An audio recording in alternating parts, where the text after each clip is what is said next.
Dependence on the Lord, Psalm 25. Lord, I appeal to you, my God. I trust in you. Do not let me be disgraced. Do not let my enemies gloat over me. No one who waits for you will be disgraced. Those who act treacherously without cause will be disgraced. Make your ways known to me, Lord. Teach me your paths. Guide me in your truth and teach me. For you are the God of my salvation. I wait for you all day long.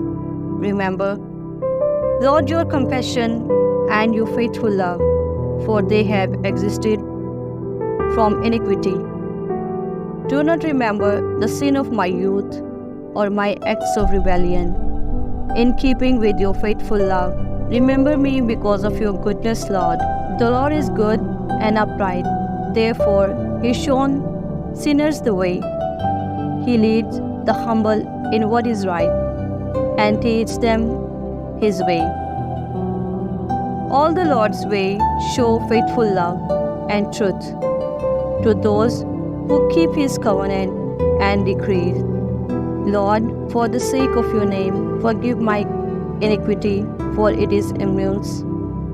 Who is this person who fears the Lord? He will show him the way he should choose. He will live a good life, and his descendant will inherit the land. The secret counsel of the Lord is for those who fear Him, and He reveals His covenant to them. My eyes are always on the Lord, for He will pull my feet out of the net. Turn to me and be gracious to me, for I am alone and afflicted. The distresses of my heart increase. Bring me out of my sufferings, consider my affliction and trouble, and forgive all my sin. Consider my enemies. They are numerous, and they hate me violently. Guard me and rescue me. Do not let me be put on shame, for I take refuge in you. My integrity and what is right. Watch over me, for I wait for you. God, redeem Israel from all its distresses. Amen.